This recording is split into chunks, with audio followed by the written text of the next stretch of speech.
Welcome to the Coquitlam Whiskey Barrel Podcast with your hosts, Uncle Corey and Uncle Dono. Recording off some bullshit. He left his Stanley Cup back on the ice in 1980. It's embarrassing.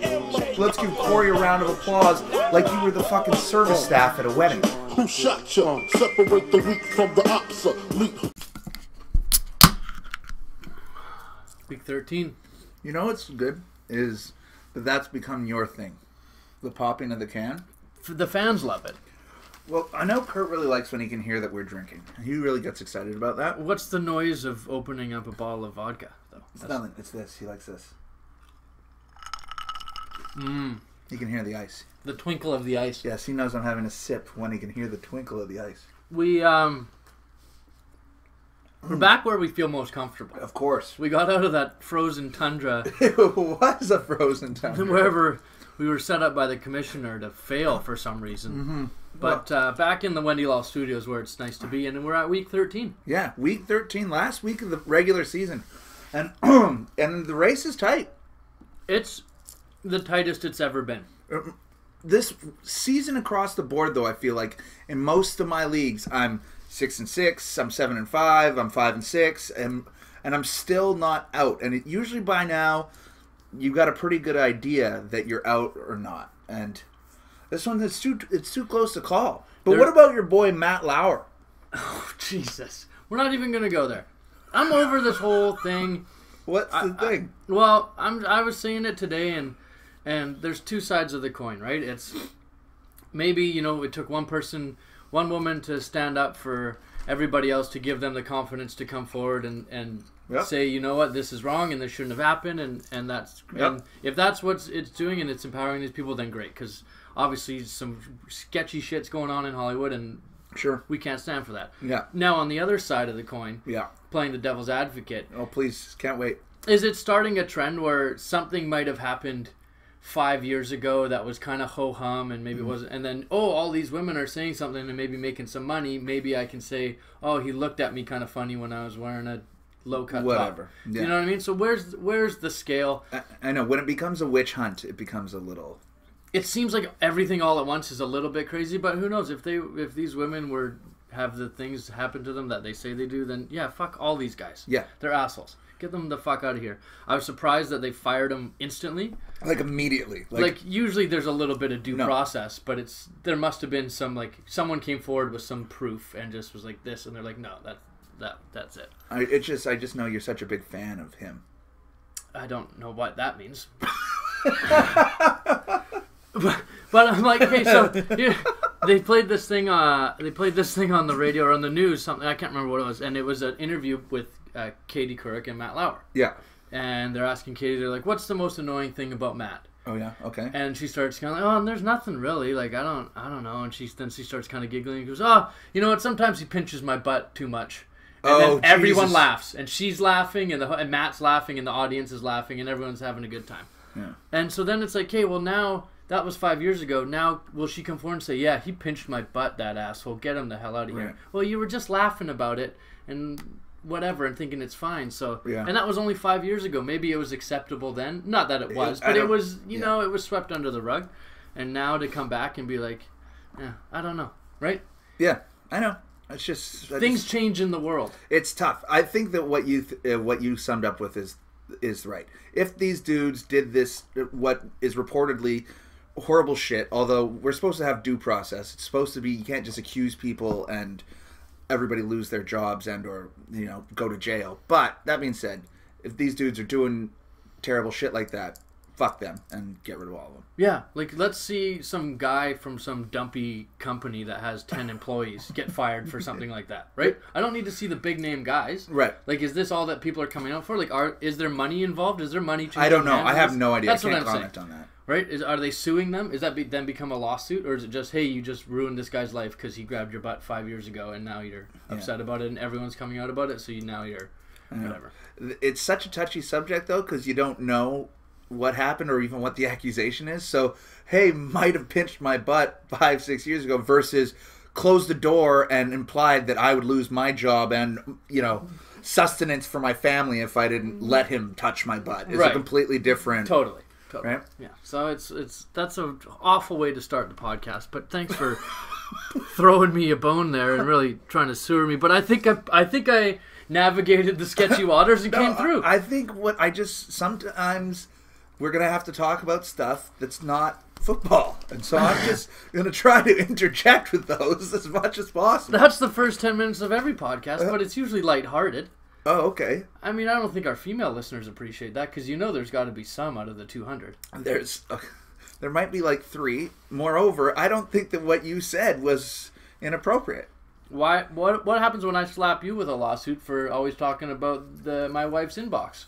Because I find that horribly inappropriate in our workspace. So we're taking resumes. We need a new co-host. If you have your own studio, that would be great, because we're going to lose this one. I assume you won't let us record here if he's not involved.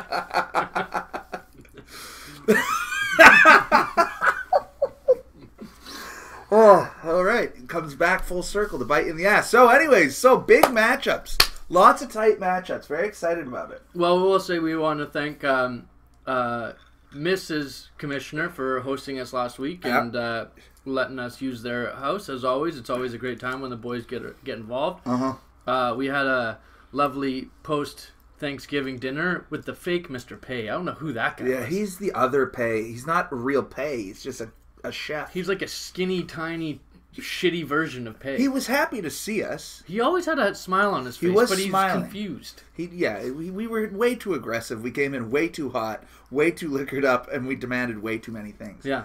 And I don't like that he didn't let us have the crab. When we were asking about the soft shell crab, and I'm like, hey, deep fry a couple of those. Me and my buddy are going to eat them. No. What? What do you mean, no? They're sitting there. That's what they're there for. No. Pay's hacking that up before you even talk about it. He would just throw it into our mouths. As soon as he sees you walking through the door. Here you go.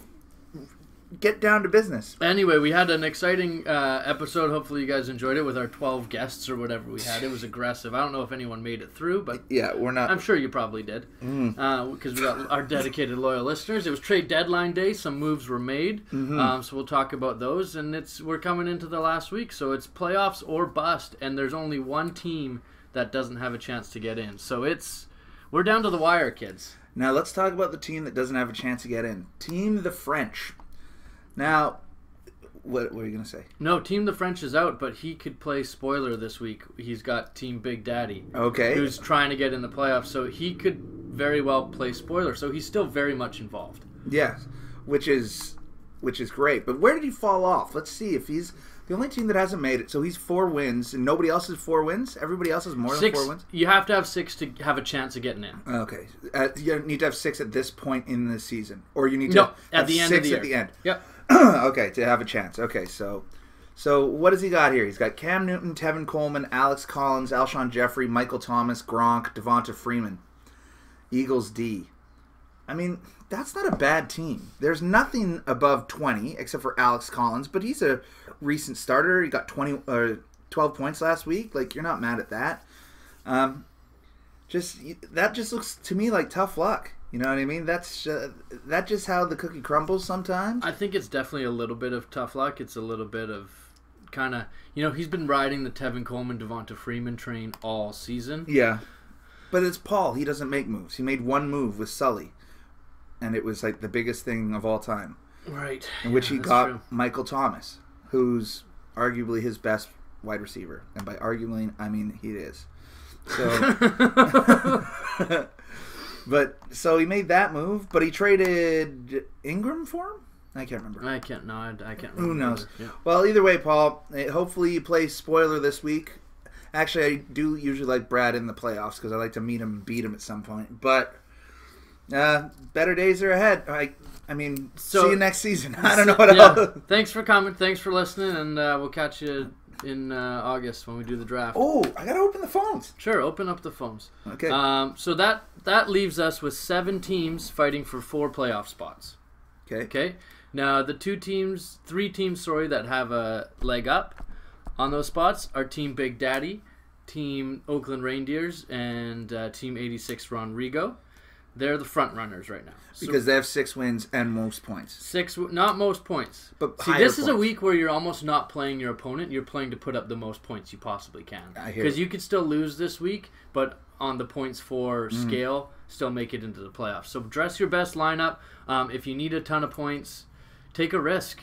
Yeah, that's what I say. If you're 6-6 right now, 6 and 7 is going to get in the playoffs. It's just a matter of what 6 and 7 score gets you in. So that's the exciting thing. Now, we do have one tasty, juicy matchup, and it's for a playoff spot.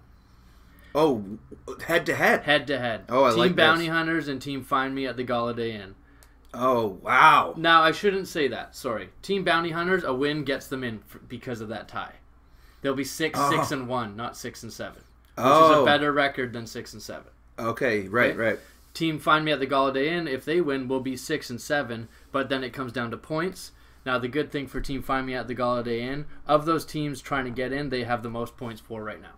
Oh, Galladay Inn. So if he puts up a stinker, it could hurt him, but if he puts up, 100 points and wins, he's going to be a lock to be in. Well, he's got Kareem Hunt, so 1.7 Hunt. Who did I get? Who did I get for him? I think Julio Jones and Christian McCaffrey. And Julio only put up 500 last week, I think. Yeah. So I like that. Do you want to get me started on that? That was all 2 hours last episode. No, not really, to be completely honest. So, but I do want to talk about that, just not that. We'll get to it. Okay, so there's one. So Team Find Me at the Galladay Inn, Team Bounty Hunters. One of them is going to miss the playoffs. And based on whether or not they win, whoever wins that matchup has a chance to be in.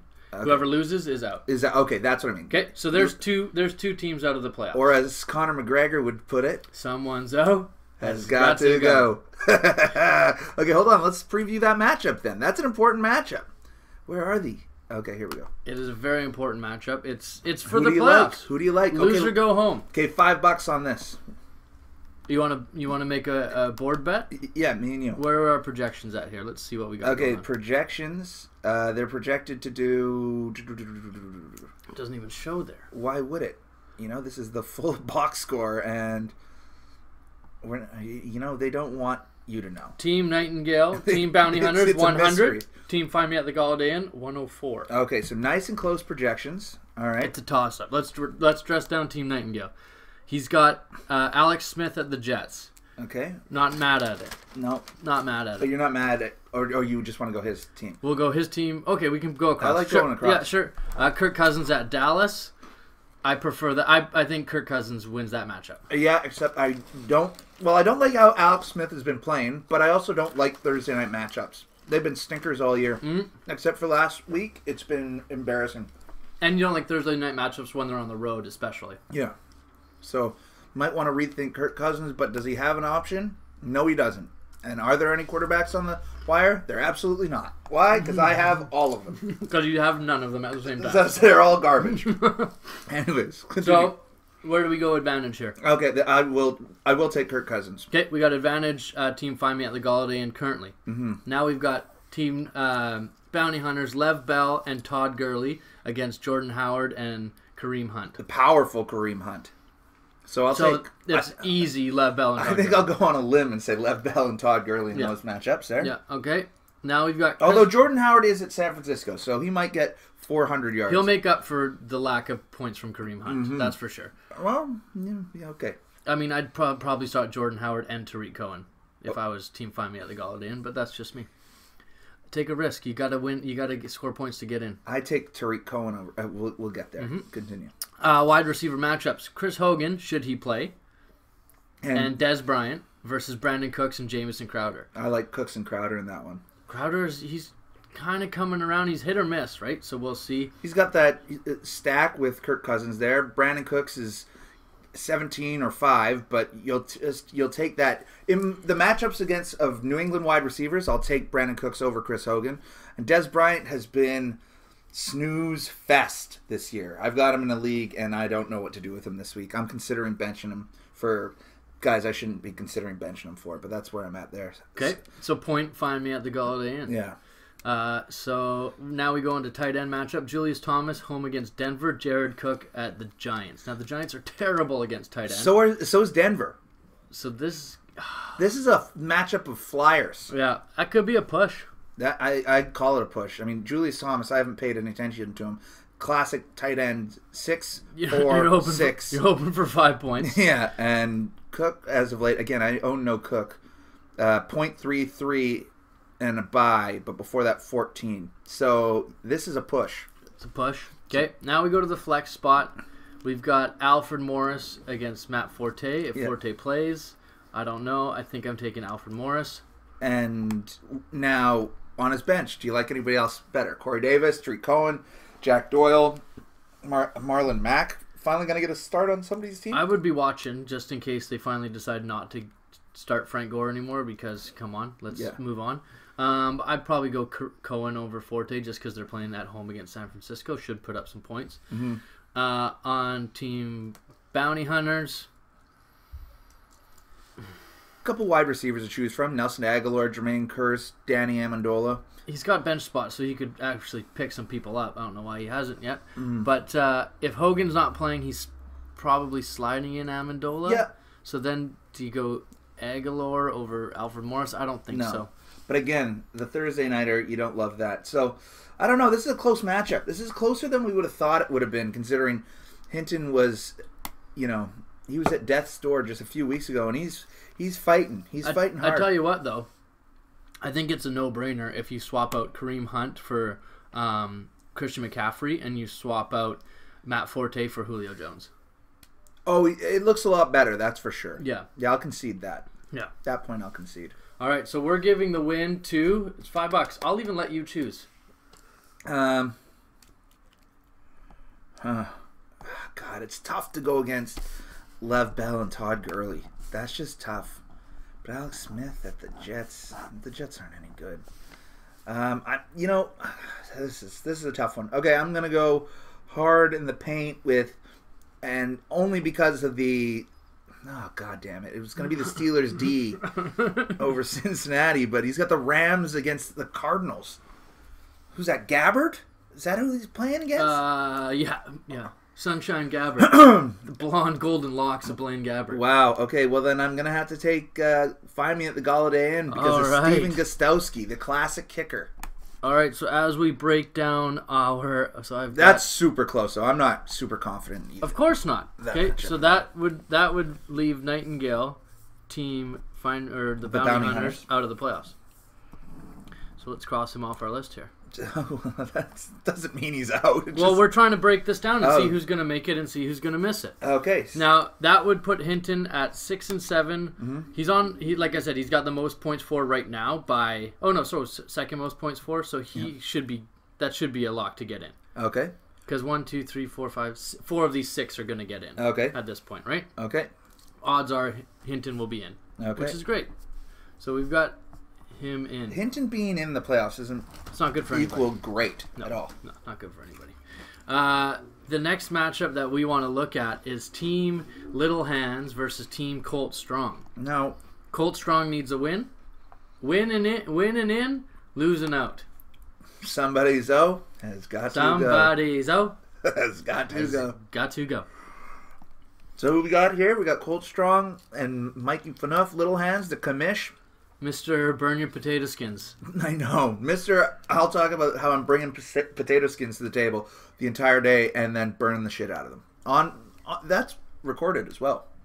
You can hear the fire alarm. It is. It's great. I believe it's right around the 2-hour mark. So you got powerhouses at quarterback on both teams here. Russell Wilson versus Tom Brady. Russell Wilson home to that mean Philly defense. Yeah, and Tom at the Buffalo. I'm taking Tom Brady. Both guys matchup proof. Both should put up decent points. Yeah, it's a push. I wouldn't bet in it. Yep. Crazy strong. You've got Lamar Miller and Frank Gore on the Colt Strong against Duke Johnson and Rex Burkhead. Just like the slums of the running backs. Lamar Miller's the best back there. He's playing Tennessee, who's terrible, which is great. And you're hoping Burkhead does what he did this weekend and score from the 1-yard line. He's had a couple good games in a row. Burkhead. Yeah. He's scoring touchdowns, but that's the Pats' running back spot. Other than Deion Lewis, who seems to be getting like 15 carries a game, everyone else is just thrown in the mix. Yeah. So that'll be interesting for sure. Mm. I'm going. I think I take Cold Strong on that one. Miller and Gore versus Duke Johnson and Burkhead. I don't think it's close either, actually. Okay. All right. Wide receivers, A.J. Green and Tyreek Hill for Colt Strong versus Adam Thielen and Marvin Jones. That's good, but... Thielen's 6 and Jones is 7. They're too hot right now, those two. I don't even think it's worth talking about. Well, they have tough matchups in Atlanta at Baltimore. Not easy. A.J. Green is home to Pittsburgh. Which is not easy. Those are always tough games. And Tyreek Hill is boom or bust. Yeah. I'd taken Thielen and Jones there. Another push? Thielen and Jones? Yeah. Okay. Then we go to Rudolph versus Delaney Walker. Rudolph on the Colt Strong side. Yeah. Again, like... Delaney at Houston, you don't hate that matchup. Home against Houston, that's a juicy matchup for sure. That's a push. That's a push. Okay, now we got Jarvis Landry at home in the flex versus Denver versus Robbie Hot Anderson. The scorching. It seems to be Robbie Anderson no matter what. Oh, yeah, because you got Landry at Denver, although...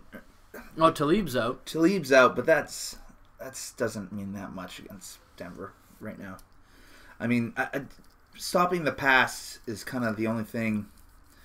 I don't know. I don't love that. Let's see if we can sub in anything else on either of these guys. So I think, Mikey's got Jay Ajayi, CJ Anderson on the bench, Danny Woodhead, Jared Goff, Marquise Lee. He's got some depth there, Mikey. He's got some options there, right? I was commenting on that earlier in the season. Well, CJ Anderson's droppable.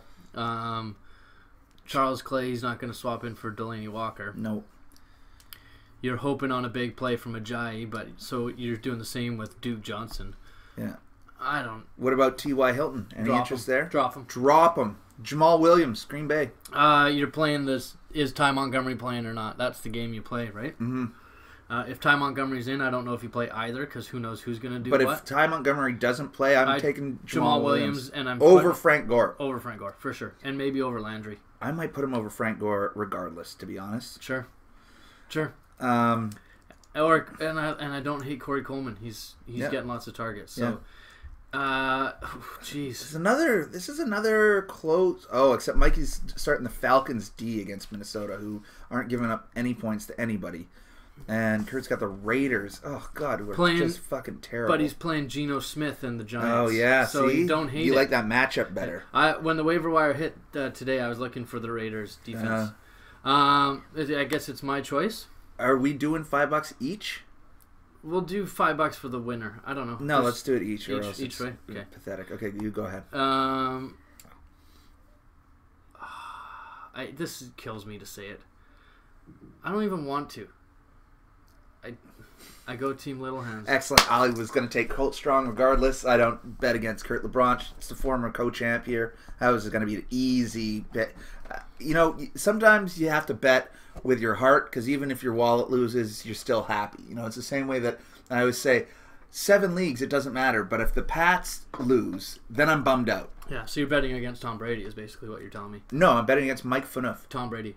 No. I don't see team names. I see players. Oh. I don't play for the owner. I play for the players. That's my kind of guy, right? Yeah. I'm like a Jerry Jones. Yeah.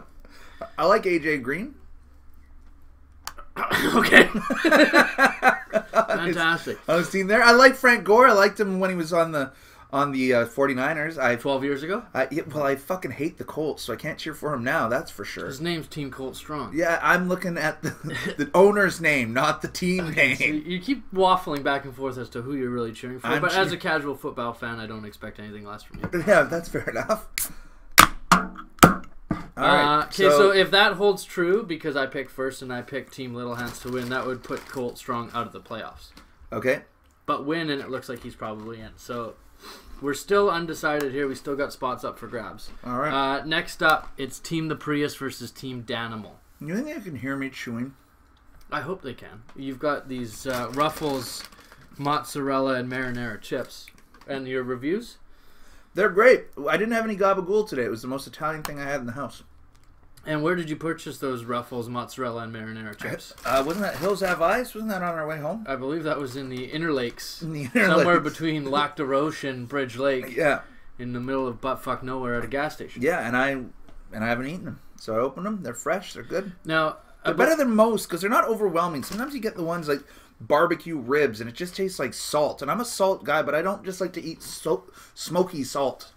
I need a little something. Now, as a fine gentleman and the fine gentleman that we are, we obviously were driving for 5 hours each way over this past weekend. Sorry, I was driving, but you were my co-pilot, navigating, opening up my beverages, getting my burgers ready, the whole thing. Yeah. Well, now, on the way home, we kind of refreshed at the gas station. Yeah. And he said, "You want anything?" I said, "Yeah, grab me a chocolate bar." Mm-hmm. It was... oh, yeah, I know exactly. Yeah, so you proceeded to go into the gas station. Yeah. You purchased a 6-pack of cider. Yeah. A Mickey of vodka. Yes. A bag of marinara and mozzarella chips. Yeah. A pep and cheese. Pep and Ched original. Has to be original. Pep and Ched original. Something else, I think. And then proceeded to walk out the store without the only I want thing... a Diet Pepsi. Oh, a Diet Pepsi. And then proceeded to walk out the door without the only thing that you asked me of what I wanted. So, as a navigator, very disappointed. But I promptly went back in. I had caught my mistake. Yes. Went back in, got the Mars bar, which I was really happy with. I was really excited going in, going, I'm going to buy a Mars bar. I haven't bought a Mars bar in 20 years. And then I walked out going, I got a bunch of booze and a Diet Pepsi. And then I got a Three Musketeers, which is sitting in my kitchen because I don't eat chocolate bars. So. Well, there it is. So, I mean, some of us won. Sure who it was. Yeah. Anyways. The Interlakes. We're on to Team Danimal versus Team the Prius. Mm-hmm. This is a big one. Dan needs a win and help. Team Danimal is on the low end of the totem pole for points 4, so he needs to not only win but have a massive week. One of my years that I won this championship, it was Dan losing, and I don't even feel guilty saying this because Dan beat me with my team last year that I drafted for him. But regardless, listen to episode 1 if you want a recap of that. But the year prior to that, Dan won his game, but he didn't win by enough points, and I needed him to just get less than 11 points than me, and he did. He got 8 points less than me. Right. So I won by 3 or 4 points. Yeah. And that got me. That was enough. Yeah. That's what's going to happen this week because someone's has got to go. Has got to go.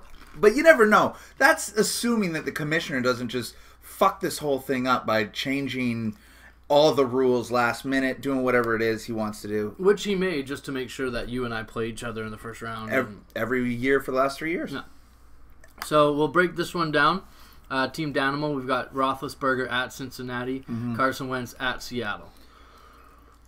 Both would be tough matchups. Seattle's defense isn't what it was. No. We'll see. And Carson Wentz is hot right now. But so is Ben. Ben's been playing well recently, if I'm not mistaken. Ben's been playing very well recently, but he's been at home. 23, 39, 41. He's had easy matchups. Now, he's got a great playoff schedule, but when he goes to Cincinnati, it's just a terrible game. It's just a terrible game. He played Cincinnati this year at home, though, 23 points.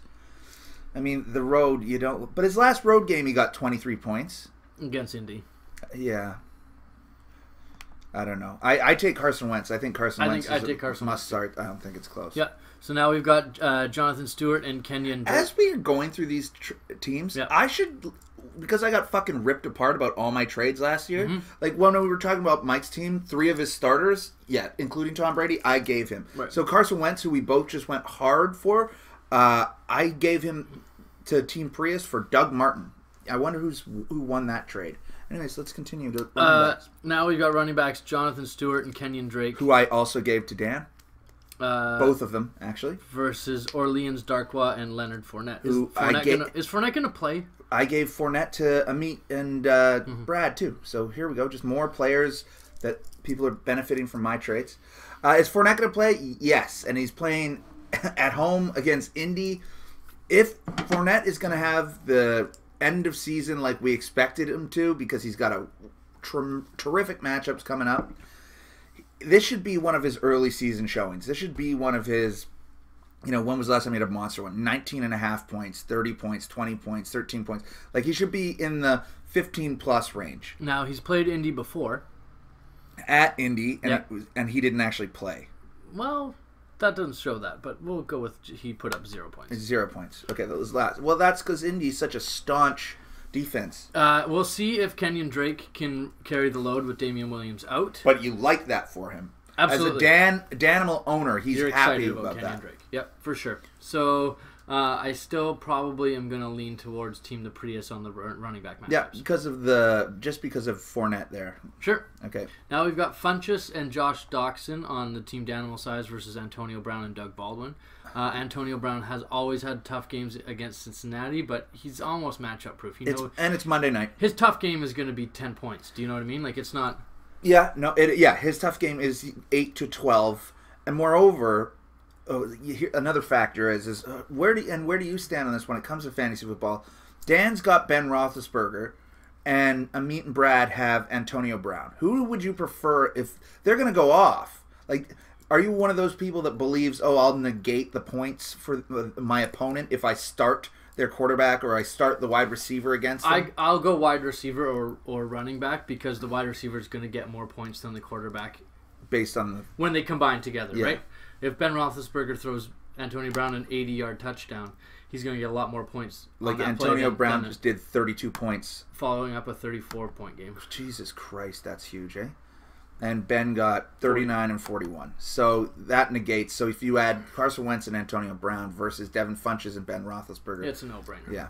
Oh, you're taking those wide receivers anyways. Of course. But it looks good for... And there's the flip side, though. If Dan can get 40 points out of Ben Roethlisberger, he's not mad. It doesn't even matter if Antonio Brown gets 35. Exactly. Okay, so we give that one to the Prius. Yeah. Okay, we go to the tight end position. Evan Ingram versus Zach Ertz. I think it's Zach Ertz going away, especially with Evan Ingram having a new quarterback. Now we'll see. Usually new quarterbacks like to just dump it off quickly to the tight end or the running back, so it could be okay for Ingram. And Oakland's terrible. Terrible. So we'll see. Zach Ertz had a bounce-back game last week. Couple of donuts before that, so they've been riding high on the Zach Ertz. That actually prompted, for those paying really close attention, the post about trades and how Brad and Amit were so upset that they wanted to give up the number one tight end, I think after like week 2, as if it's relevant what your ranking is after week 2. But he's... Kareem Hunt was the number one running back after week 1, and what is he now? 42? He's probably like 6. Yeah. Because he put up 80 points in the first 3 weeks. I know. We all know. Everybody knows how many points he put up in the last 3 weeks. 1.7 last week. 80. Anyways, so, I don't know. I think that might be a push almost, to be honest. Yeah. And then flex. Demaryius Thomas, another player that Dan got for me, and versus Golden Tate, another player that Brad and Amit got for me. Do you people hear a trend that all of these guys, starting players, they all got for me? Even though last week, it was just, they were all bums. Everybody I ever traded. Now they're all starting on these teams fighting for playoff spots. Anyways, sorry. So let's swap some guys in here. Team Danimals got Sammy Watkins, LeGarrette Blount, Deshaun Jackson, Jeremy Maclin, Doug Martin. Not one of them I might play over Demaryius I might start Thomas. Blount. Over Demaryius Thomas at Miami. Or Sammy Watkins. Yeah, tough call. He's got Demaryius Thomas is playing with Simeon, so they did have some chemistry. Yeah. We'll see. Okay, we go to the other side. They've got Jerick McKinnon, another kicker. Of course. Zeke, another defense. You know, it's funny. I tried to trade them a kicker. I said, I'm going to drop a guy, and I don't have a kicker. You want to just throw a kicker back my way? No. I said, it's the number 9 and number 13 kicker you guys have? Like, doesn't matter. Okay. I don't know. I'm like, I don't know which... They must know something. I don't know what names your kickers are. I just see the Ks. I don't pay attention to the name. They know what team is going to get to the red zone and never score. Yeah. And get to the red zone like 10 times a game, but only kick field goals. Which is great because they're starting Matt Prater and Golden Tate. So it's funny who they... Boom or bust on the Lions. Mm-hmm. Okay, who are we picking? This is your choice. Well, I think Rod Smith on the Prius is the real... Sorry. Yeah, this is tough. This is going to be tough for Dan to win this game. Like, the only... Dan not only needs to win, he needs help to get in the playoffs. So he needs Ben Roethlisberger to go for 60 points, and the only way that happens is if Antonio Brown goes ham. But like if he needs to put up 30 more points than Brad and I, and have us both lose. Well, Dan, you're a religious man. Go to the temple, my friend. Who are you picking, buddy? Sorry. Okay, I'm taking the Prius. Okay. So that's going to knock Dan out of the playoffs. Now we have one spot left. Mm-hmm. Not to say I picked Team Little Hands, that would have knocked Kurt out, and then we'd be locked in. Okay. But that's neither here nor there. We'll go based on who we pick first. So now it's me versus you? Is this the We'll match? do that one last because that's what the listeners all tune in for, right? It's called a tease. You want to keep them on to the Spoiler end. alert. You want to keep them on to the end of the episode. That's an industry standard thing Yeah. there. Yeah. I like that. We don't mess around. Let's go to where are we at? Oh, we've done 4, right? Yeah. No, we've done 3. I thought we... Oh, the French and Team Patterson. We don't even need to vote on that one. That'll give us an even thing. Let's go. No, we won't. Let's preview it because Brad, Team Patterson needs a win to get in. So, like we said, the French could upset. Yeah, so we're done. We already looked at that. That was No, we didn't break it down. Oh, we looked at Paul's team. That's We where I'm looked at getting Paul's. confused. Yeah, sorry. So we've got Cam Newton at New Orleans versus Matt Stafford at Baltimore. I think I go Cam. That's tough though. Tough, but Stafford's been playing great, but he does have a tough matchup. Yeah, and Cam's got a tough matchup too, but he's got more weapons and more options with his legs. Now Jameis is playing. Do you throw him in at Green Bay? Green Bay's bad. They're so bad. But Jameis has been bad. He's been but he's in now. Yeah. You still go Stafford? Yeah, Okay. I do. We got Tevin Coleman. It's something to look at though. Something to think about. That's something to think about. He needs a win, right? You need and you need a boom win. Like he doesn't have a ton of points. Like I just roll the dice. Like what's Jameis's highest points of the season, even when healthy? 35, and he had a 35 and a 33. Everything else is pedestrian at best. And Stafford, he's like a consistent 20-pointer. 20, 24, 29, 30, 22, 23, 21. You might just not want to roll the dice that Jameis gets another 4-pointer and just go with your fucking... Yeah. Okay, so now we've got Tevin Coleman and Alex Collins. Who didn't practice today, if that's relevant. Something to look at against Crowell and Mark Ingram. I think, obviously, Mark Ingram's the best out of those. Yeah. Coleman's going to take a hit if... Freeman's playing, starting. Okay, so he's going to take a bump from his last 2 weeks where he's been dominant. Yeah. I lean... Oh, God. It's Crowell's the game changer. I know. I think it's a wash. I think it's a wash. I'd lean... only because Ingram, I think, is the best player there. I'd go... But let's... Okay, fine. Let's... Does it change your mind, Devonta Freeman and Alex Collins? Because that's just... He's just down in your flex. I'll take the French. Right? Yeah. Okay, we go Team the French, Alshon Jeffrey, Michael Thomas, Jordy Nelson, Keenan Allen. Well, you don't like Jordy. No. And Jeffrey just got hurt. And he is a hurt bag. But if we're going to hold that Wentz is going to have a better game, like we're going to need Alshon to play, that's... I'll take Jeffrey and Thomas there. Can Keenan Allen stay as hot as he has? He's... Against Cleveland? Probably. Yeah. Yeah, but who knows? Yeah, but Jordy's not going to do anything. So you're taking Team French? Yeah, I'm taking Jeffrey and Thomas. Gronk and Safarian Jenkins. I don't think it's close. Gronk's playing Buffalo. Jenkins is playing KC. So good matchups for both, but I think Gronk is going away. Flex position. Right now it's Freeman versus Parker. Swap that for Coleman. Swap that for Cooper if he plays. Or the man, the myth, the legend. Is the history over? Or has the story just begun?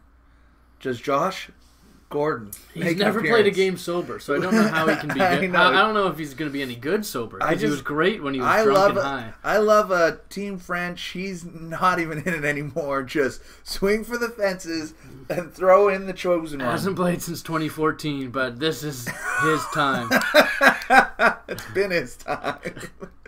Either way, I'll take any of the flexes against Devontae Parker. Devontae Parker's been doing jack shit. Yeah. So can you swap anybody of Brad's players out? David Johnson, no. James, no. Odell, no. Corey Clement, Paul Richardson, Blake. So he's got to roll Parker. I guess so. Eagles D against the Seahawks. You don't love that, even though the Eagles D is playing so hot. You don't like a defense going up against Russ in Seattle in prime time. Yeah. This is tough. I have the choice here. Yeah. And I'm going with the upset, knock you out of the playoffs, Team the French. The French is going to knock out Big Daddy from the playoffs. Yeah. Wow, play spoiler. That's greasy. That's greasy, Paul. You know, he had a chance. Now, I will tell you that won't knock him out because he'll be 6 and 7. It depends on the points he puts up. Yeah, but that'll put him close. But how many points does he need? So Does Dan still need to win and get 30 points to get him out? Yeah. Okay, so he's still in it even with a loss. Maybe. Yep. And second to last matchup, the King and his men and the Oakland Reindeers. This is a potential, third place finish. This is another one where Team the That was for you, Perry. Team the Reindeers needs to win because they don't have enough points to lose and stay in it. Got it. Do you know what I mean? Like, yep. They're low. They're of all the teams on the bubble, they're by far and away the lowest on the points for. Yeah.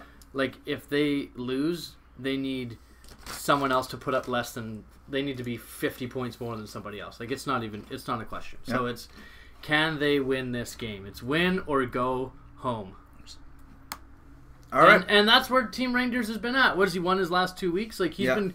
I'm proud of that GM. He's been grinding. He's been trying to find wins. He's been trying to make it happen. Yeah. We want to see him in the playoffs. We want to see him knock off the evil doer, the ne'er-do-well. But he's not going to knock him off. He'll just give him a better playoff spot with a win.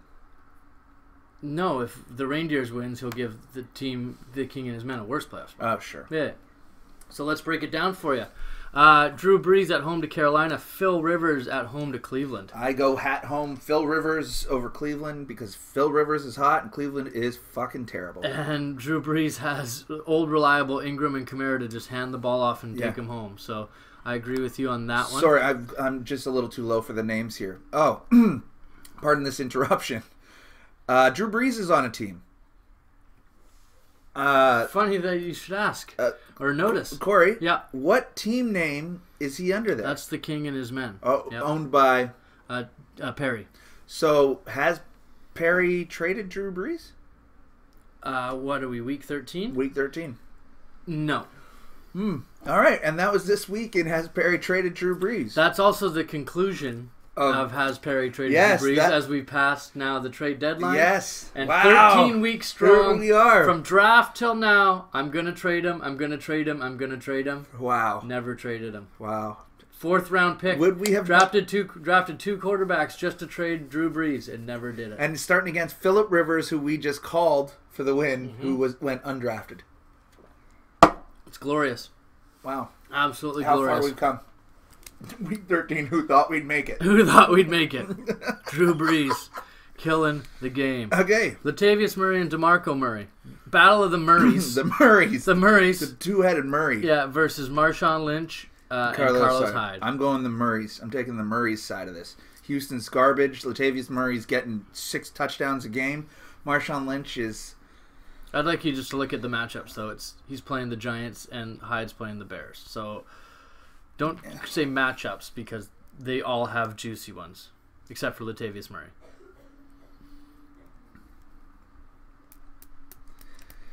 I'm just going to go with the points then. 12, 21, 14. Oh, Latavius has been hot. Yeah, versus Marshawn's 16, 7, 17. Oh, yeah, okay. That's actually pretty good. And he's playing the Giants. I just dropped him in a bunch of leagues. Okay, then 14 and 9 and 8. All right, either way. Okay, then it's a push. It's not as clear-cut as you thought it was. I'm still taking the Murrays. Yeah. We go Devontae Adams, Stephon Diggs, Mohamed Sanu, and Cooper Kupp. That's Adams and Diggs. That's what Going away? Yeah. Okay. Jimmy Graham at home versus Jason Witten. The Seahawks are using Jimmy Graham the way he needs to be. That's in the red zone. I'm going back to episode 1. It's embarrassing that it's taken them 3 seasons to figure it out. But like, honestly, we're on the 5-yard line. Hey, you're 6'10". Just run 5 yards, turn around, and put your hands up, and then catch the ball. Yeah. You're 290 pounds. Yeah. That cornerback who's 5'8" and $175. They have some safety who's come down at 5'10", 170. Hey, Russ, he's 6'10". Throw it up at about 7'4". He's going to catch it. The other guy won't even touch it with his fingertips. Yeah. I know. Either way, so I think that's Jimmy Graham, and I don't think it's close. In the flex there... Team Tascona is hard on AP. He's going back to the well with Adrian Peterson. Feed him that rock. Feed him that rock. Versus Emmanuel Sanders, which is... Oh, Sully, you've got to find anything. Oh, Crabtree's suspended. I mean, if Greg Olson's going to play, I'd take Greg Olson over Emmanuel Sanders. Or I'd put in Greg Olson over Jason Witten. Simeon was hard for Sanders, though. I don't know. I don't like any of this. No, we don't. Of course not. Of course we don't. Perry's hard on his Jags D. Yeah. Thrilled with his Jags D. Well, they got a juicy matchup. They have a fantastic matchup. And let's see their points over the last 5. 12, 29, 5, 13, 25. And now against Indy at home. Oh, yeah. That's another greasy 16, 17. But Sully with a sneaky pickup last week with the Chargers D. And they've got Cleveland. So I'm expecting what they did last few weeks, and that's 12, 26, 18. This might be a battle of the defenses. It's going to come down to what Sul likes, and that's special teams. That's defense and Greg the Leg. That's what it is. His favorite player on his team. He says he's averaging 17 points a week. He says we can't get rid of kickers because of Greg the Leg, and we say, Sul, take Greg the Leg. 16, 1, 17, 4, 3, 15, 17. Doing an average of 12.6. He's the number one with an average of 12.6. Perry's got Matt Bryant, who's number 6 with an average of 9.2. So what's that? 2 more points? Who cares more points? That's what it is. That's how many more points it is. Greg the Leg. Team the King and his men, being the evil villain that he is, he tried to accost me on at American Thanksgiving, laughing that I dropped the Jags D at one point during the season. Yeah, this is week 2, I believe. Okay, and what did they do? Week 2, 4 points. Then they did 13, 20, 29, 8, 25. Erroneous. What do you say? Who cares what people do in whatever week? In week 2? Yeah. No. Yeah. And there was probably a better matchup. Like we say, just stream your defense. So who cares if a guy got dropped? I picked up the Seahawks defense. I picked up the Seahawks defense. They're the top drafted defense every year. Is anybody mad about that? No, and I don't give a shit that I picked them up. I'm not even starting them this week. So your argument is not that you dropped a D or you'd like the Jags D. Your argument is that, in week 2 you dropped a defense. Go fuck yourself. Who gives a shit? Yeah. You don't have to bring it up in week 13. Yeah. Oh, because you weren't thinking about it. He was. Yeah, okay. It's not like, oh shit, you dropped Julio Jones after 2 weeks and I just picked him up. Yeah. It's a defense. Who gives a shit? Yeah, you can't see it. But when you get a defense that's as hot as that. Sure. Keep them. And then in the first week of the playoffs, they have to play Seattle, and not much is going to happen, and it'll be a wrap.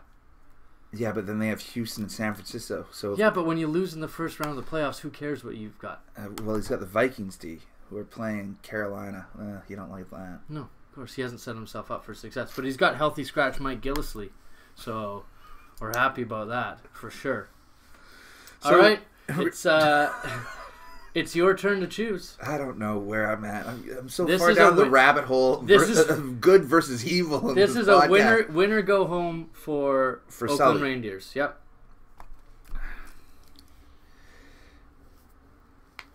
I don't know. I think he's got a chance. I think that. Does he have $5 worth of a chance? That's tough. That's steep. If it was 2 or 3. Mm-hmm. But it's a blue back. Sully's got Greg the Leg and the Chargers D. Wow. And Phil Rivers. And if Sully wins, who gets knocked out? If Sully wins, a lot of people. Anybody that's 5 and 7 has one last chance because Sully is on 6 wins. So right now, 6 wins gets you in. It's a matter of your points, right? Okay. If he loses and he's 6 and 7, he's not likely to get in because he has the lowest points for of all those teams. So he would be one of the 6 and 7s to get knocked out. Okay. He'd lose on a tiebreak. All right. It's win or go home for Uncle Saul. Okay. Well then, let's go Saul. I'll pick Uncle Saul. Welcome to the dance. I'm gonna just give you $5 because I can't take the evil. You're mad that I was cheering against Tom Brady. You are Superman cheering for Lex Luthor. It's terrible. Yeah. There you go, bud.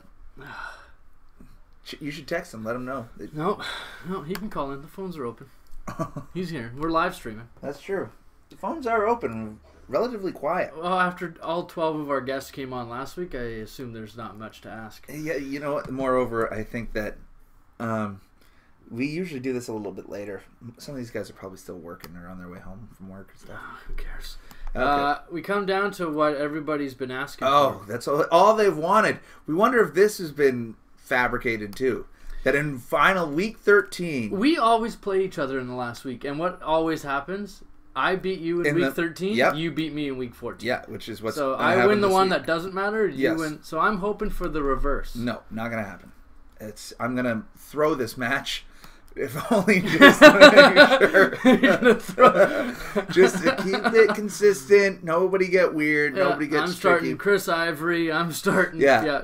Fuck Julio Jones. I got. I don't have any other wide receivers. Yeah, fuck him then. I'm going empty. I'm going empty. He's got a cue. Sit him down. We need him for the playoffs. What I'm excited about, if I can talk about my team really quick here, is that I'm excited that finally my team is complete. Finally, this is what I'm looking at. There's no more moves to be made. There's no more bullshit. It's just, my only question is quarterback. Do I start Tyrod? Do I start Marcus Mariota? Or do I start Josh McCown? And to be completely honest, I think I'm going McCown. So I don't even think Tyrod's starting for me. But other than that, this is what I've created. I spent the last the better part of 8 weeks creating these guys, making these moves, and this is my first time unleashing hell. So I'm going me hard rest of season, period. Full stop. Full disclosure, I've got Tyrod and Ben Roethlisberger in another league, and I'm going Tyrod. Are you? Yeah. But they're at New England, and New England's been staunch. Home to New England. Oh, sorry. Still, they've been staunch as of late. Yeah, you're hoping for... 12, 17, 15, 14. Yeah, they've been putting up points, but you're hoping for some rushing yards from Tyrod. Sure. Right? Yeah. Get a bonus 5 or 6 points from him, plus a couple touchdowns. You're going to be okay. Hoping for a 20 out of Tyrod, right? Okay. We'll break it down for him. Okay, you're going to put in McCown? Yeah, I think so. Yeah. Okay, McCown at home against KC versus Matt Ryan at home against Minnesota. Yeah. Stafford just lit up Minnesota for a ton of points. Yeah, I don't love Josh McCown. But he's been an average of 20. Look, some of it is recent. He's QB 13, I think. But he's almost a QB 1. I know, but some of it is recency bias, right? I started what's his face Mariota last week, 10 points. I started Bortles the week before, 11 points, and I had Tom Brady and Carson Wentz. If I could have figured out how to not trade both of those guys, I'd feel a lot better about my team. But I got a lot in return, so I don't know. And I just traded you Matt Ryan, so I don't know. When it comes to, so let's just go quarterback. You'll take it because I can't figure out quarterback at all. Yeah, and I'm still on the fence about Dak. I don't know. It is 3 games in under 2 weeks, which is tough. So I might just give him a rest, and he's been awful. And it's Thursday again. Yeah. But it's prime time. He's hot in prime time. He is hot in prime time. So I'm going to give him a rest this week. Yeah. He's burned you with the O. The last 3 weeks. Yeah. I mean, what was he, 30 points a game until 3 weeks ago? Yep. Which hurts. So I think I got to start Matt Ryan and see how things go. Yeah, he's been 4-0-14. Before that, 32. He had a stinker at Washington, 8, but 37, 37, 30, 28. You're banking on 25 to 30 points a game from him, and I can't do that anymore. No. I love his first 2 weeks of his playoffs matchup. Yeah. So I'm hoping he has a great game on my bench, and I can roll him in weeks 14 and 15. Sure. Yep. I don't hate that. Okay, let's go to running backs. Are those the 2 of your top 3 that you're going to put in that position? Yeah. Or are you okay, so we got Shady and Alvin Kamara, Melvin Gordon, and Samaje Perine. I think you have the overall going ahead. Because Perine he's been playing really well lately, but it's Gordon that's been kind of being meh. But he's got Cleveland, and Mixon just put up 23 points against Cleveland, so I'm hoping for it. Yeah. Perine's been, since he got the starting job, 17.5, 14 points. So I'm banking on 10 plus points. More of the same. Yep. More of the same. But I'll give you the nod. I mean, Kamara's got to come down to earth at some point.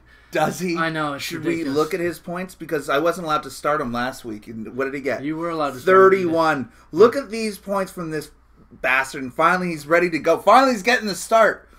12, 25, 20, 20, 31. Alvin, the stud, Kamara. You traded Des Bryant for him, so we're not upset about it. Yeah. I'll give you the lead on that one. Wide receivers. You got 2 questionables. 2 questionables. I've got the number 1 and the number 3 questionable wide the only receivers. reason you're starting Julio Jones, obviously, is because I'm starting Matt Ryan. Of course. Otherwise, he's trying to take all those points. Yeah, all those points. So I'm going hard on Sanu. Big Sanu guy, big Austin, no point Hooper guy. This is his breakout week. Team Phantom's been hoping for it for 13. This is Austin Hooper's breakout. All systems. And guess who's getting picked up on the waiver wire next week by Team Little Hands? Hooper. Austin Hooper. Hooper. Guess who's going to cost him his first round of the playoffs? Hooper. Austin Hooper. I've got Mike Evans against Green Bay, which is juicy. Like that. And Larry Fitz at home. I always love Larry Fitz at home. Obviously, he's number 5 this year. I'm not mad at it. Yeah. Except for everybody else in this league who never wanted him. Yeah. And there's only 2 guys ahead of him. What? No, 2 of he's number 5. Yeah, but there's the 2 on your side is what you're talking about. Yeah. So I'll give you the win on that one. Yeah. Travis Kelce against at the Jets, and Vernon Davis, who just put up a bagel and cost me last week at Dallas on Thursday night again. He's been playing well. Reed is officially inactive for this week. If you can get 8 points out of him, oh god, out of a tight end, that's all you want. Well, even Kelce here, I think he got 6 points last week.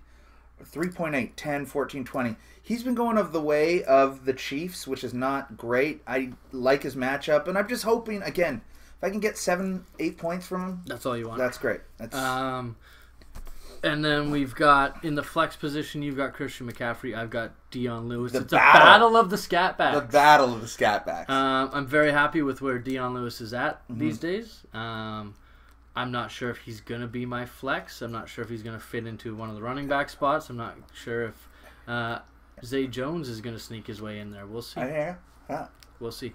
I think that's probably a push. I think that's a hard push. Yeah. I don't like McCaffrey's matchup at all, and the only thing that I'm hoping is that it's if Carolina's losing, they're trying to catch up, quick dump offs to McCaffrey. Yeah, the problem with McCaffrey is you need Carolina to get to the 6. Yeah. Because if they get inside the 5, it's going to Cam or J. Stu. So you need them to be tight to the goal line, but not tight enough for McCaffrey to get a little dump off. Yeah. And then neither of us give a shit about defenses or kickers, so who cares about that? I think we both have good matchups, but I there's no chance Giorgio Tavecchio, who burned me for I think 2 points last week. Let me see. What did he get? Fucking nothing. 3 points. Yeah. Okay. Welcome to. I'm just dropping my kicker because I'm done looking at it. Okay. Perfect. Let's go hard. Let's go hard on the no kicker. Okay, so it's my turn to pick the winner of the matchup. Yeah. You want to change your course? This is a tough one for me because, you're such a great guy, Don. But there's no fucking chance you're gonna beat me in week 13. That's I always win in week 13. That's the money. All I do is win. Yeah, death, taxes, and Corey Sayers wins in week 13 versus Don. It's just not to mention death, taxes, and Corey Sayers loses in week 14 to Don. It's just like if I play Brad Patterson in week 1 or 2, he always blows me up. He has every single year. I think 1 out of the 8 years I've played him in the first 2 or 3, and I think 1 time I've beat him. Other than that, it's like a crushing. And then Brad just doesn't do anything for the entirety of the rest of the season. Yeah. He's like, well, I beat Dono. I beat Dono, so I'm good. That's a playoff spot. Might as well be. So those are good. That's good. So here's where we're at. We've got Team the French missing the playoffs.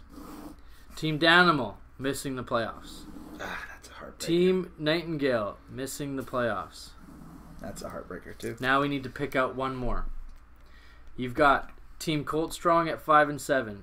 Team Find Me at the Galladay Inn at 5-7. Team Big Daddy 6-6. Team Reindeer 6-6. Team 86 Rodrigo 6-6. But how do you? You're ahead of them in all points of for. points. Yeah. So you can still lose, and they just can't put up 60 more. I can lose, but I gotta lose. I can't lose by 70. Yeah, because Kirk can win and beat you, but Sully can't. Right. And Brad can technically. We're tight. Yeah. But so someone's has got losses. to go. Yeah, I got it. So breaking down these matchup is Team Big. I pulled the upset special. Team the French versus Team Big Daddy, which would knock him out of the playoffs. All right. And that's Or it. Team Oakland Reindeers versus the Evil King. No, the upset special would be if I was actually able to beat you in week 13. Right. Or sorry. No. Yeah. All right. No. I went the wrong way. That's okay. Happens. Yeah. So that's where we're at. We're basically 1, 2, 3, 4, 5, 4 guys fighting for one spot. Mm-hmm. That's great. That really makes it exciting. That's what we wanted to have. We wish Team the French was still in it. Yeah. And I mean, that tie hurts. If he's 5-6 and Nightingale's 5-6, or sorry, he would be 5-7. Nightingale would be 5-7 if they didn't tie. Yeah. Then we'd have a real heater. Now, there's one more question though. In what event does Mike Faneuf forfeit his playoff spot? He forfeits his playoff spot should I make the playoffs Yeah. and somebody else with the same record as me miss. Oh, now that's what I'm really excited to look at. In the event that myself and anybody else finish with the exact same record Yeah. and I make it, and Okay. they do not, Wow. he is out. So if somebody else is So how do we determine who it is? if somebody is 6-7, Yeah. say two Oh, guys the at next 6 and it's just 7 points. miss points. Okay. Oh, that's great. They swap in for Team Little. I'm more excited about that than anything. Yeah. That's the real drama. And Mike, in case you forgot what you agreed to and promised, we go ahead and listen to the last podcast. We'll go all over it. That's great stuff. Well, where are we at, buddy? Where are we at with what? Is that it for the day, or are we? That might be it. Oh yeah, I did want to go on a little bit of a not a rant, but I would like to say if I'm looking at my team, I got bashed around pretty hard last week, and just in my defense, I would like to say that even though every single person came on, talked shit about my trades, Corey started with a 15-minute rant about the trades I make and how I'm so unfair to everybody. And then continued on rambling about Kareem Hunt over and over. First 3 weeks, 80 points, 80 points. I still made 4 trades on trade day, and including one with Sayers. So just because my character was a bit besmirched, I just wanted to clear that up. Just a little bit of a, yeah, everybody can talk shit, but when it comes to going to the dance, guys know that I will go to the dance with them in a strictly fantasy football way. I don't mean that I dance with dudes, although I'm not above it. I just don't want to actually go to a dance with a guy. Well, when you were in like grade 8, I'm sure you went to Kyle Center Dance and you got your boys together and you went. Yeah. And the girls stood on the other side. Yeah. And you figured out how you're going to go up one of their shirts. I remember in grade 6, that was maybe my first dance. I think we'll go with grade 6 because it's just easy. Riverview Heights Elementary. Riverview Elementary? Whatever the hell the name of my elementary school was. And I remember everybody saying that all the guys stand on one side and all the girls stand, and every adult was like, oh, it's so awkward because everybody just stands on one side and everybody just stands on one side. And so when we got there, I just remember awkwardly standing on one side like, we're supposed to be doing this. This is what everybody said that we were supposed to be doing, but this feels kind of normal, and it's the only thing we've ever heard. So what I'm thinking is that that's a bit of a conspiracy from adults, is so that they don't go that in. Narrative? Yeah, is what they don't go in. Like when my godson or my nephew get into grade 6 and they go, I'm gonna go. You hit the middle of that floor and you bump and grind. Yeah. You know what I mean? You get after that. That lady that you wanted to chat with for the last little while, you go over, you have a chat, you ask her what time of day it is. Because I just remember being like, okay, everybody says that all we do is stand on one side, so we're standing there, and I'm like, I guess this is what we're supposed to do, because this is what we've been told all we do. We've been made fun of, but look, we're over here, and us guys are talking, and this is kind of normal. But it felt like there was so much of a reverse, you know what I mean? Right. So did you go to middle school? Was that a thing? No, I went to Best that turned into a middle school into a high school. So I went to grade 7. It was 7 to 9. Then it was 8 to 10, and then 9 to 11, and then 10 to 12. You were always the youngest. I was always guy. the youngest until grade 12. We were always. So we didn't have a middle school either. I went to like 7 or whatever in my school, and then they swapped it So I actually ended up going to middle school, but 2 grades of people went. Okay, yeah. And so I didn't have to be the youngest, which was great, of course.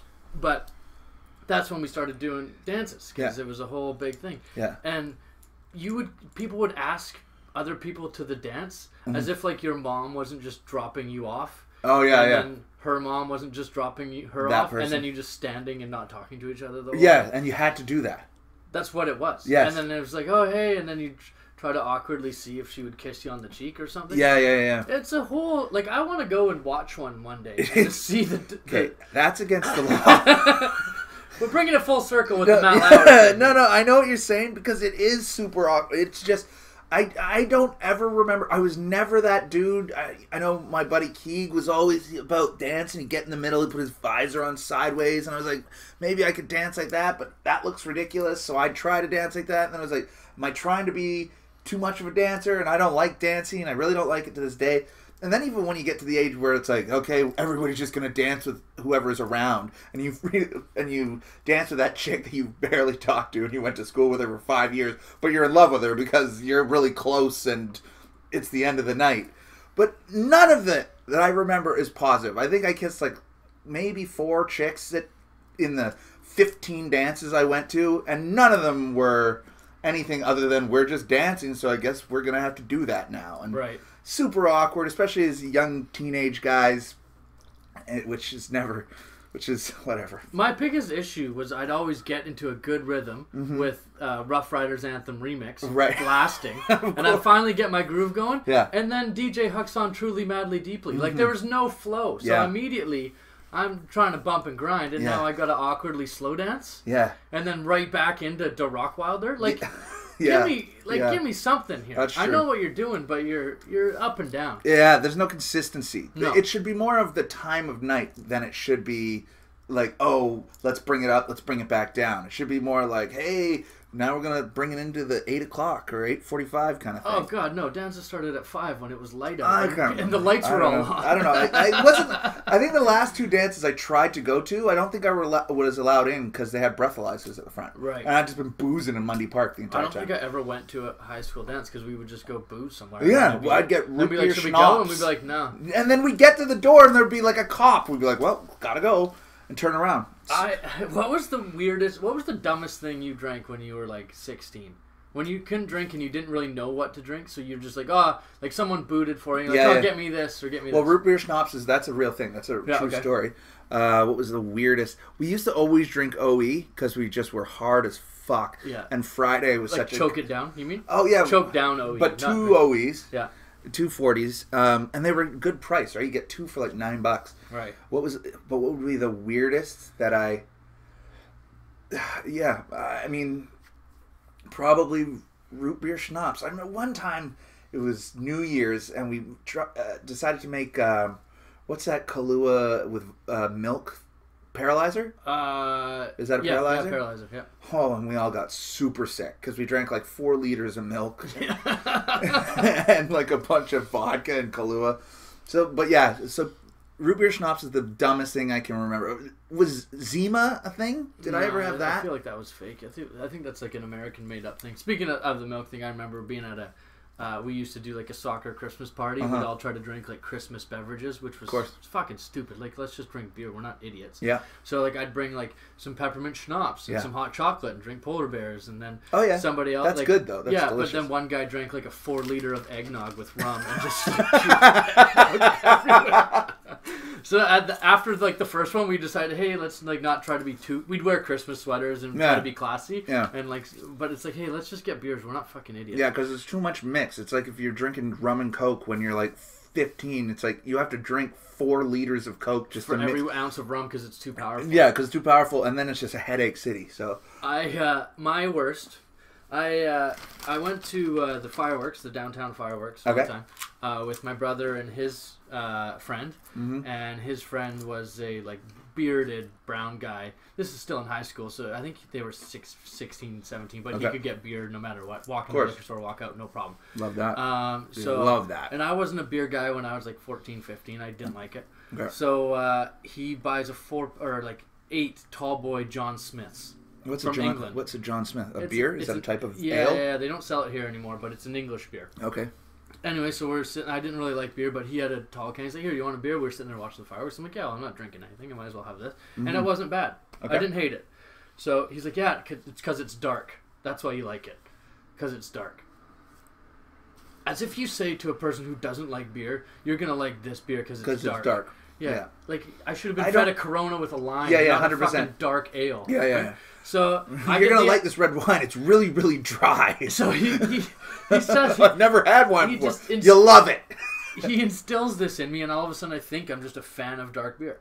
So of course, Guinness all day. We get, of course, the brilliant idea that we're going to go camping. A couple of buddies of mine. And where do we go camping? Well, you know what the Coquitlam Crunch is right now? No. Okay, there's power lines up Coquitlam Mountain.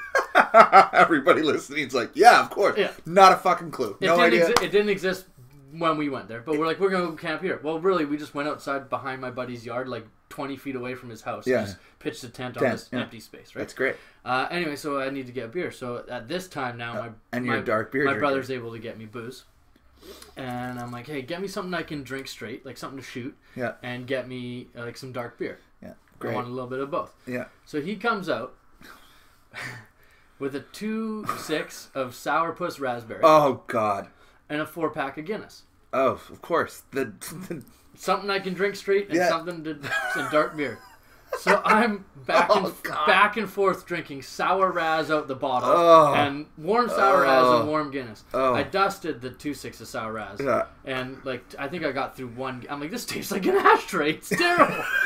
I hate dark beer. It's the worst. Vomited everywhere. I think I slept on top of my tent, like not even in it, and woke up freezing cold. My granddad used to tell me, he'd say, you know, you got to try Guinness. And I was like, Granddad, like, I've tried Guinness and it's brutal. Like, I can't drink it. He's like, no, you have to spend a whole weekend just drinking Guinness. And then by the end of it, you'll be fine with it. Like, and he didn't reference, like, smoking cigarettes, but that's just the thing, right? People who smoke cigarettes, they have, like, one or two. They're like, oh, it's disgusting. Well, they all end up as smokers.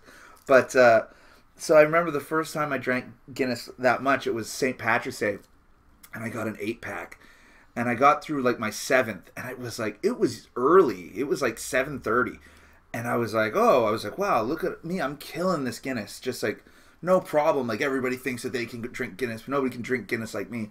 And we were at Brady's place, and we were walking up his driveway, and I just was like, oh, killed the last Guinness. Oh yeah, no problem. And just vomited all because I was like, oh my God, there's so much. I have so much liquid in my stomach, and it's so heavy. Like I can't do it. I've been able to drink Guinness since. It wasn't like the opposite, like rum. But yeah, it's tough. It's tough to put them away.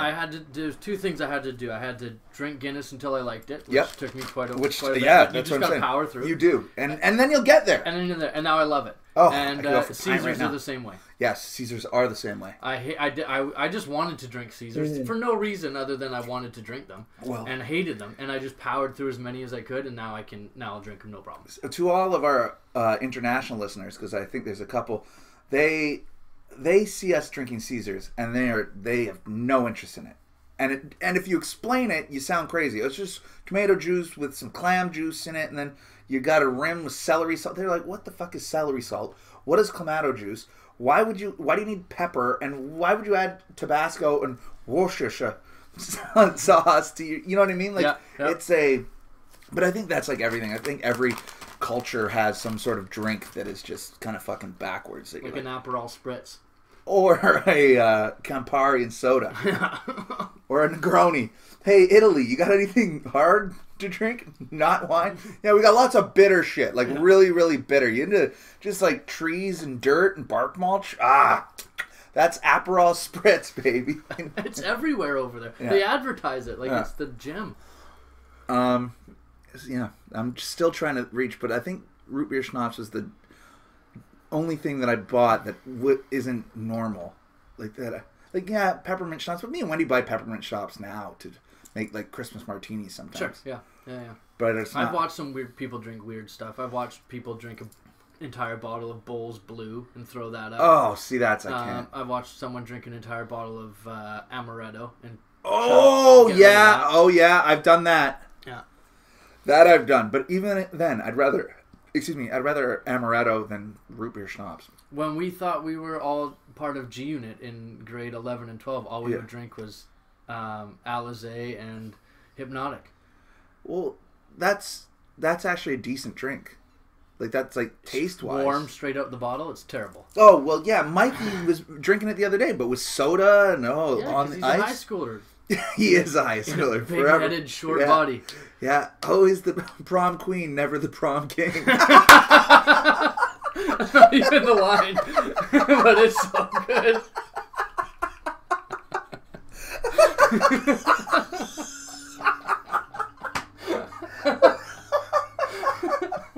I was so excited as I was delivering it because I knew where I was going. You were nailing it, but you were so close and so far. Oh, that was good. All right, yeah. Anyways, but I thought you were going to say, whatchamacallit, like Crevassier, because that shit's terrible. Oh, Hennessy. Cognac of all types is fucking gross. I don't want it. I'm not interested. Go fuck yourself if your opinion is different. It's not correct. It's wrong. There's so many better after dinner drinks, including just a nice whiskey. Like, just stop it. Sure.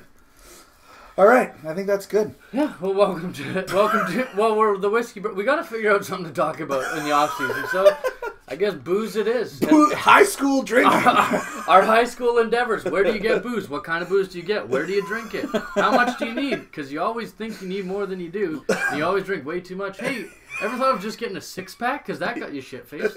No, you're an idiot. And you drink an entire bottle of sour Raz and throw up for 3 days because it's disgusting. Yeah, so for all of our high school listeners, don't worry, we've got plenty of advice. Come to us. Meet us outside the local liquor store. We'll get you sorted. Thanks for joining us on week 13. We tried to shorten it up for you because after we've had back-to-back monsters. We'll come back at you next week after we really got the playoff matchups lined up and now fantasy football really begins. Yeah, we'll talk favorites and all that. We'll catch you next week. Thanks for tuning in. Cheers.